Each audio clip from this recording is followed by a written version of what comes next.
Hello, everybody. It's Paul Neeson with Torah Life Ministries. We have a great guest today. We have our friend Mare. Mare, say hello to the Torah Life audience. Hello. Mare, thank you so much for joining us today. I wanted to get you on the show because you have a wonderful testimonial. First, before we get into that, I want you to talk about how you grew up and what you were. You grew up. Did you and your family grow up in Christianity? Yes, we did. I accepted Jesus into my heart when I was about 7 or 8 years old, and we it kind of moved around from different churches, but we had always maintained the Christian um, faith pretty much. And we kind of didn't stick to one church. We eventually just kind of started doing our own Bible studies at home because we kind of felt like there was something off in a lot of the churches. Okay, Mare, did you spend one particular time in a certain denomination, or did you kind of visit all the different types of denominations? We went to different Baptist churches, different Pentecostal ones. A lot of the one that we kind of mostly stayed around was Assemblies of God. Um, that was kind of where we'd like to go towards. Sure. And now you're into the Hebrew roots, I understand, correct? Yes. Now, when did you first hear of the Hebraic roots, or whatever you want to title it, but when did you first hear about Torah being significant in our lives? Well, it's kind of hard to exactly pinpoint it down because it was a culmination of a lot of different things. But I started watching Michael Rood videos, and from that moment, he kind of really introduced a lot of the things that were wrong with the Christian ideas and traditions. And then I really started to study the Bible more and started to look into more what it was saying. And when I finally accepted that Jesus' name wasn't really Jesus, that it was actually Yeshua, I began to realize the truth behind the scriptures, like different verses that spoke out to me about keeping the Torah and keeping the commandments because I love Him. And so I began to follow that. Oh, that's wonderful. And how were you attending a church at the time, and how they take that you had this new understanding of the Bible? I actually wasn't attending a church at the time. We had kind of branched off from churches at that point. We were going to a church, but we kind of stopped because we were getting really pressured to join a lot of different groups, and we didn't really feel comfortable. So we were just kind of staying at home, wondering when to go to church and what we should do. That was pretty much it. And when you say we, your family made the same move when you did, or the same had the same understanding at the same time? Yeah, my family did do the same thing. We kind of all were on the same level, and we I was mostly doing a lot of the things and looking in the scriptures a lot because I spent a lot of time in the scriptures and reading it. But my family did come together and watch a lot of the videos together. I'm sure that made it so much easier for you in that change. It made it a lot easier, a lot more comfortable than having a family that would have criticized me. Now, what about your friends? How they take it? Well, I had one friend that was really questioning this because she hadn't heard of it before, and she she was really curious about it, and she was wondering where it was coming from. So she was kind of open to it, but she was hesitant. Other friends that I had, they just kind of seemed to ignore it, really. Sure. Did anyone call you a legalist or anything like that? No, I didn't have anyone call me that. Oh, great, great. Now, before I got into living a more biblical lifestyle, I was so part of the world, not only in my actions, but also in the way I looked. And now I look like a completely different person. And as I'm interviewing you here now, looking at you, I see you wearing no makeup and you have a head covering on. Did you always dress like this, or is this something that came along when you started to understand the Bible more? Uh, no, I didn't always dress like this. I was in beauty school, and I was dressing like much of the world. I had my hair in different styles, and I was really into fashion. When I discovered Yeshua and I discovered the Torah, I began to watch other videos, and I saw an interview that you had done with a couple different ladies who had covered their hair, and I was so inspired by this that I decided to try and cover my hair. And by doing this, I just felt so more closer to God, and I felt like I was honoring him more, and I was not also letting any other brothers stumble by letting my hair show. And then I began to cover cover myself and dress more modestly so that I wasn't being appealing to others' eyes, but I was being appealing to God. That is just amazing. Now, it's one thing to change in the way your theology or your understanding of the Bible is and your ways, but to change your appearance. Now, when you started wearing a head covering, did people start to look at you different or say anything? I began to notice that I did get more respect from people, and some people began to actually listen to me more. Um, I was kind of a little bit shocked, and when I was in beauty school, that there wasn't more people saying things about it. There was, I got a lot of compliments actually from there, and I had one girl who wanted me to show her how to wear a head covering so she could cover up her greasy hair.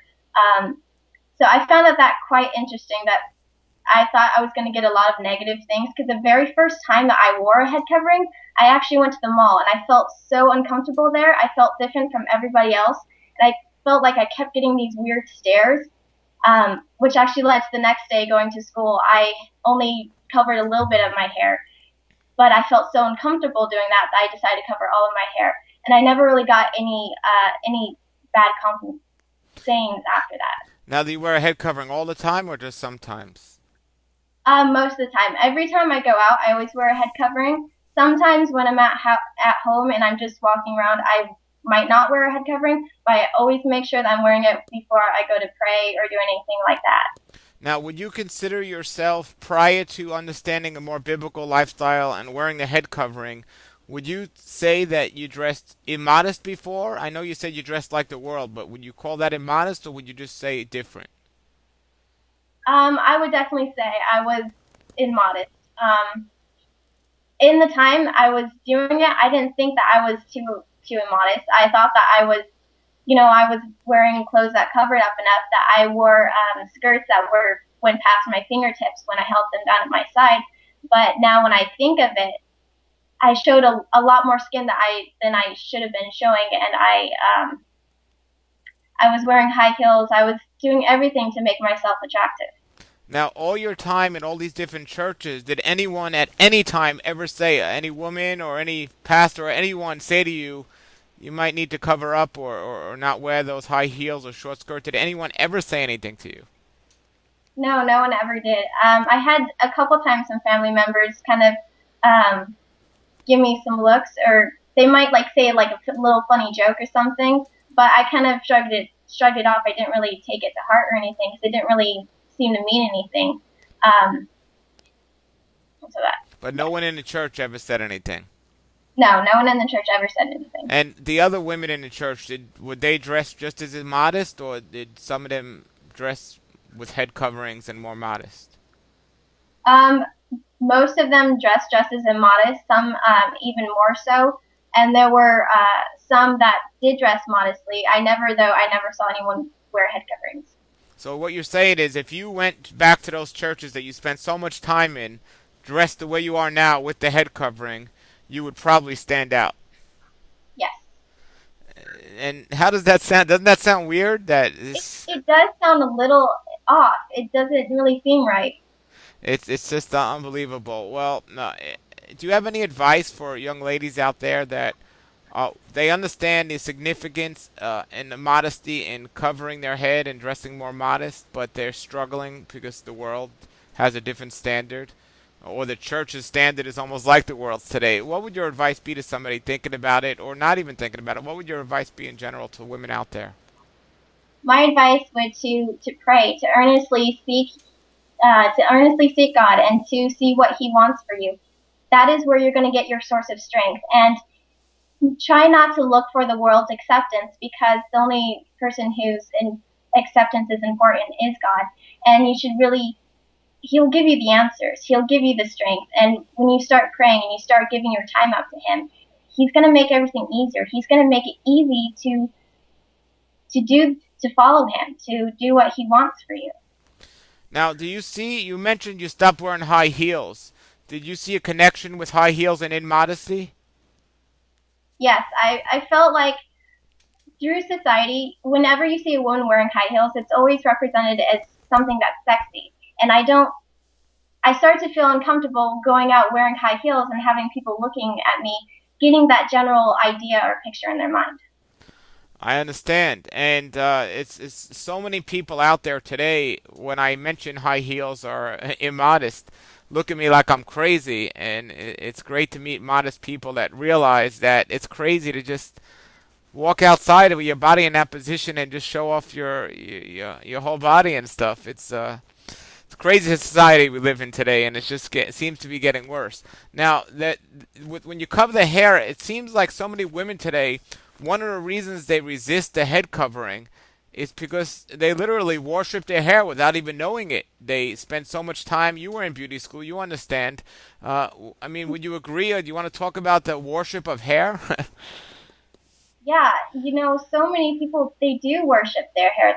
They don't know that they're doing it, but they're constantly in agony over their hair and wondering how they can make it better and how they can change their hair. The thing that with hair that I've seen a lot is that people don't know how to accept their hair as it is, and they don't know how to accept the beauty that God had given them. So they spend all this time trying to fix it, trying to fix what God gave them and trying to make it different. And then they look to beautify it in a way that isn't really pleasing to God, and they want this unnatural beauty that's just you have to spend hours to get to that point. Exactly. And while we're on the subject of hair, there's it's the beauty that our Creator gave us. We seem to have in this country an obsession with shaving. Do you see any issue with like what I always say is the reason why, like, of course a woman that wears a bikini is going to want to shave because she doesn't want men to see her hairy legs or anyone to see her hairy legs. But if she's not wearing a bikini, it shouldn't be as more, or if she's dressing more modest, it wouldn't be as big of an issue. Now I do know modest women that still shave and so on, but do you see any connection at all, or with this obsession with shaving and the beauty industry? Do you see any connection at all with that? There is a huge connection with it. I was actually looking this up a couple of days ago, and I realized that it's also a lot hit in places where the culture, beauty culture, has been much developed. That the shaving is really, really popular. But if you look in societies where the beauty industry hasn't really sprung too much to life, there isn't that much shaving. And I've seen where will say things like, well, I don't want to be with someone who looks like a little girl. And you just see those different mindsets, and it's really interesting. And I think that the beauty industry is telling us, okay, you got to shave, you got to look a certain way, and you got to take away what God has given you. And I don't know, it's really interesting. And there's also health aspects that I talk about on the health side to not shaving versus the unhealth of shaving. But what about now? What about you talk about not trying to fix or destroy what our Creator put there? Has your feelings towards, I ask men, I say the number one reason men don't have beards is because their wives usually don't like it or something. And have you made any connection between uh, your thoughts or just women's thoughts when they start dressing more modestly? They don't have that thought mindset, and they don't mind if their husband or their spouse or boyfriend or just men in general, they don't care if they're clean shaven or have a beard or not, as opposed to before when they're living an unmodest lifestyle. It's really important that the man is clean shaven and well groomed. Yeah, I think that when we start to realize that to dress more modestly and to follow God's ways, it kind of changes our perspective of things. And we when we dress this more modestly, we find that okay, things start to change, and we start to realize, men with hair in their face, it's okay. Whereas before, it totally wasn't okay because we were brought up in a society that said that a hairy man is that's not cool. It's you could be represented as homeless or as lazy or all these negative connotations that go with having a beard. But I found actually when I started dressing more modestly and started reading the scriptures that I have a lot more respect and I'm a lot more comfortable when I'm around guys who do have beards. Oh, that's wonderful. One of the things I always say that is, I travel a lot and I'm always in and out of airports, and people are so immodest all over, but especially in airports when they're flying, it seems like that their standards get even lower. But one of the things I always do, I play this little game myself, and I see how unusual it is for a woman with high heels to be with a man with a beard. It's almost you'll never see that because whenever you see a woman in high heels, the man is always clean shaven. It's just amazing, and I observed this, and it's like it's just something that's never seen.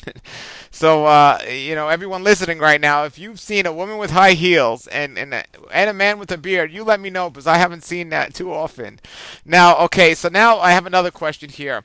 Here you are, and I want everyone to take notice of Mara and the way she looks, because she's wearing a head covering, and she's wearing no makeup, and I wouldn't say she's attractive according to the world standards. I'll say she's beautiful according to Yahweh standards. And I want you to. What's your opinion about makeup and what people do to their faces with this makeup? Well, makeup is essentially you're making up your own face. You're changing your appearance to make it look a different way. And a lot of the time when people wear makeup, they're enhancing to make it look more beautiful and to make it look more accepting. I know that I've had some personal struggles to give up makeup. I'd given it away first, and then I decided, okay, I'm going to wear a little bit of eyeliner, and so that I could fit in kind of with everyone else. And I had completely forgotten that I had it on all day. I got in the car, I looked in the mirror, and I felt completely ashamed that I had put that on because it was like I was trying to make myself look better, and I almost felt like I was betraying God in doing so. Wow, wow. And so, okay, so we discussed four things. We discussed high heels, head coverings, shaving, and makeup.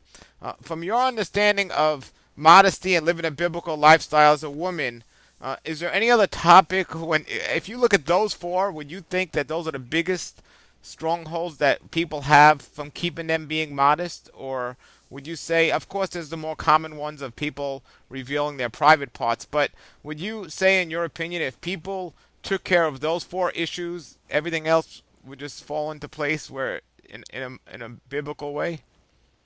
Yes, I do believe that it would just fall into place because when you start, even when you just start with a little bit, because all I started with was a head covering. And then I started to start to cover my skin up a little bit more, and then I started to stop wearing makeup. It all correlates. It's taking these steps, and then everything else is gonna just fall into line. Sure. Now you have some videos online about your lifestyle and what you do and your thoughts and stuff. So you have a YouTube channel. Do you have a blog or a website? Yes, I do have a blog on WordPress. It's beautifulyouministries.wordpress.com. I also have a Twitter, which is under Beautiful You Minis. Yeah, So and beautiful then you ministries, okay, .com, .wordpress.com. yes, Okay. And if anyone has a question or can contact you, they could put comments below this video, or they can contact you through your blog. Would that be okay? yes. About any of these subjects, is there anything else you'd like to say about just people's change to living a more biblical lifestyle or modesty in general? Yeah, there is just one other thing. I know that there's a lot of people out there that will say that it's not, you don't have to follow these things, that you don't have to cover your hair or dress a certain way to be accepted by God. But the thing is it comes from the heart, and you have to examine why you're doing these things. Why are you dressing immodestly, or following fashion, or why are you flaunting your hair or anything like that? For me, it was I wanted to be accepted by people. I was afraid of being an outcast, of being the ugly weirdo girl that no one wanted to talk to, and I feared rejection. And you have to what I found by dressing more modestly and looking to please God is that when I found acceptance with Him, I found a lot more acceptance with people. And who are you trying to please? Are you trying to please other people in the world? And how far is that going to get you? I know that I can confidently look at myself in the mirror without hating myself. And I can walk outside without makeup, without doing my hair, and still feel confident. I've gained so much more confidence now because I don't look for acceptance in people, but I look for acceptance in our Heavenly Father. That is just wonderful. And I want to thank you, Mare, for helping me and every other man out there to be able to live a biblical lifestyle. And I want women to listen up because we're supposed to help each other. And it's just a very, women today have a defensive thing that it's our problem, not their problem. Well, women can definitely be part of the issue, and I want to thank you, Mare, for helping us men out there, and encourage you to keep encouraging other ladies to dress more modestly and cover up. Thank you so much. Well, thank you, and I want everyone to get to Mare's website and see her videos, and she'll be having some more come out as well. And if anyone has comments and questions, put them below the video. Until then, this is Paul Neeson and Mare with Torah Life Ministries saying have a great day and shalom, shalom. Come out of the world, oh my people, seek the truth, avoid the evil, learn Yahweh's ways, Torah Life Ministries, come out of the world.